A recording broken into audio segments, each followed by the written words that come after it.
My dear students, जैसे कि ये सर्कल है, अगर हम बात करें आर्क की, जैसे कि कोई सेक्टर है यहां से लेके यहां तक, ये क्या है, सेक्टर है, थीटा एंगल है। तो ये जो ए बी आर्क है, इसकी अगर लेंथ पता करनी हो, क्या पता करनी हो, लेंथ, तो सर्कमफ्रेंस क्या होती है, सर्कमफ्रेंस ऑफ सर्कल क्या होती है, 2 पाई आर, CIR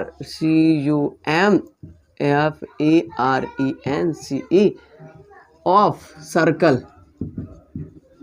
इक्वल क्या होती है, 2 पाई आर। 2 पाई आर का मतलब टोटल सर्कमफ्रेंस। अगर यहां से चलना शुरू करा, पूरा घूम के यहीं पर आ जाएंगे, तो ये हो जाएगी एरिया ऑफ सर्कमफ्रेंस। लेकिन अगर हमें सिर्फ इतनी नापनी हो, यहां से लेके यहां तक इतनी नापनी हो, तो क्या करेंगे, तो देखिए यही फॉर्मूला लगाएंगे, लेंथ ऑफ आर्क लगाते हैं, length of minor arc, length of minor arc, या करस्पॉन्डिंग सेक्टर की बात कर सकते हैं। माइनर आर्क मान लो ये छोटा वाला माइनर है, वो उधर वाला बड़ा वाला मेजर है, तो length of minor arc equal क्या करेंगे हम, वही फॉर्मूला, एंगल कहाँ कितना, यहाँ पे थीटा, थीटा टोटल कितना होता है सर्कल की जो वैल्यू होती है 360, theta upon 360 into 2 pi r कर दो बस। अगर मेजर वाले का करना है तो यहाँ पर मेजर वाले की जो एंगल की वैल्यू दी गई हो उसको यूज कर लो, बस इतना ही होगा। तो उम्मीद है आपको फॉर्मूले समझ में आ गए होंगे। क्या क्या इसमें 3 ही चीजें पूछती है, 3-4 चीजें ही पूछता है, जैसे कि पूछ लेगा लेंथ ऑफ माइनर आर्क पूछ लेगा, या लेंथ ऑफ मेजर आर्क, तो मेजर पूछे तो ये ऊपर वाला एंगल यूज कर लेना जितना गिवन हो, या फिर नहीं पता है तो जैसे ये वाला गिवन है तो 360 में से ये वाला माइनस करेंगे तो ऊपर वाला ही आ जाएगा, ठीक है। या फिर पूछता है एरिया ऑफ सेक्टर पूछता है, या फिर एरिया ऑफ सेगमेंट पूछता है। तो सारे मैंने फॉर्मूले आपको बता दिए। अब आते हैं हम पहले वाले क्वेश्चन पर। क्वेश्चन क्या गिवन है, the radius of 2 circle are 19 centimetre and 9 centimetre. 2 circle हैं, मान लिया मैंने कि ये एक थोड़ा सा बड़ा सर्कल है, ठीक है, जिसकी जो रेडियस है वो 19 सेंटीमीटर है। कितनी है, 19 सेंटीमीटर है। यहां तक बात क्लियर हुई। दूसरा वाला जो सर्कल है वो छोटा सर्कल है, कैसा है, छोटा है, जिसकी रेडियस कितनी है, 9 सेंटीमीटर है। कितनी है, 9 सेंटीमीटर है। Find the radius of circle which has circumference equal to the sum of the circle of the 2 circle. मतलब एक ऐसे सर्कल बनाओ जिनकी जो सर्कमफ्रेंस है, मतलब ये जो लंबाई है वो इसकी लंबाई यानी कि इसके सर्कमफ्रेंस प्लस इसके सर्कमफ्रेंस के बराबर हो, ठीक है। मान लो कि ये जो बनेगा वो जो बड़ा सा बनेगा, इसकी सर्कमफ्रेंस कितनी होगी और रेडियस कितनी होगी, इसकी जो है इन दोनों को मिला दें उसके सर्कमफ्रेंस के बराबर होगा।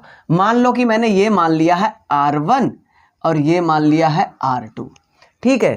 तो ये R1 R2 है और ये सर्कमफ्रेंस पता करने का फॉर्मूला क्या होता है, फॉर्मूला होता है भाई इनका जो सर्कमफ्रेंस के बराबर ही है 2 पाई R1 प्लस 2 पाई R2 इक्वल क्या बन जाएगा, 2 पाई और बड़ा वाला R बन जाएगा। यहां तक बात क्लियर है, बिल्कुल भाई क्लियर है। अब इन दोनों में देख लो क्या क्या है, 2 पाई दोनों में कॉमन है, ले लीजिएगा, 2 पाई कॉमन ले लिया, यहाँ का बच्चा R1, यहाँ पे बच्चा R2 इक्वल में यहाँ पे भी 2 पाई ऐसा ही, और यहाँ पे R क्या है, बड़ा है क्योंकि दोनों के मिलने के बराबर है। 2 पाई से 2 पाई हमने कर दिया दोनों तरफ से कैंसिल आउट।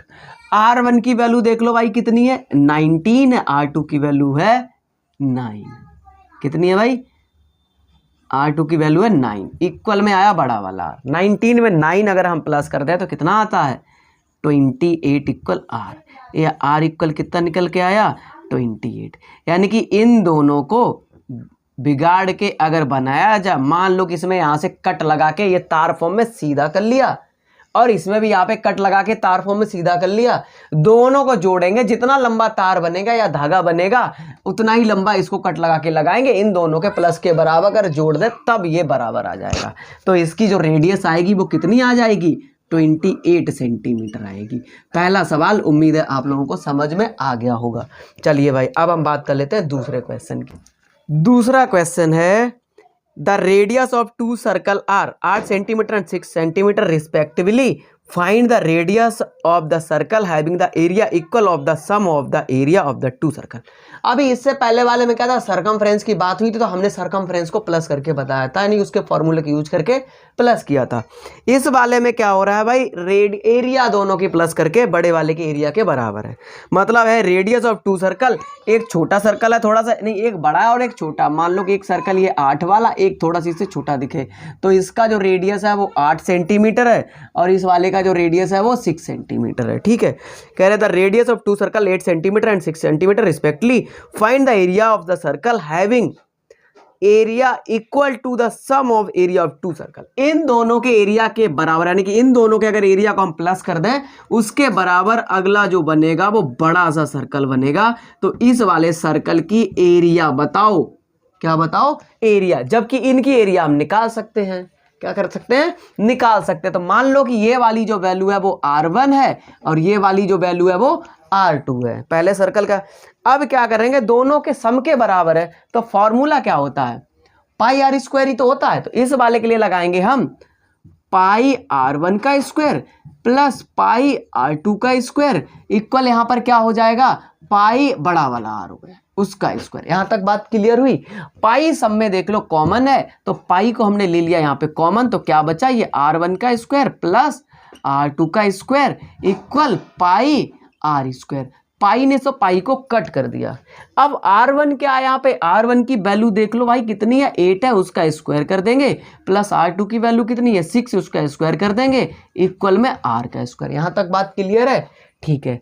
अगला देखिए क्या बन जाएगा, 8 का स्क्वायर कितना होता है, 8 का स्क्वायर होता है 64, 6 6 जा 36, यहाँ तक बन गया, इक्वल में R स्क्वायर। इसको अगर सॉल्व करते हैं 64 और 36 को प्लस करते हैं तो ये बन जाता 100 इक्वल R स्क्वायर। 100 जो होता है वो क्या होता है, 10 का स्क्वायर होता है, इक्वल में R स्क्वायर। दोनों तरफ पावर से पावर कट हो गई, तो दिस इंप्लाई दैट R की जो वैल्यू निकली है वो कितनी निकली, 10 निकली है। उम्मीद है मेरे बच्चों आपको ये समझ में आ रहा होगा।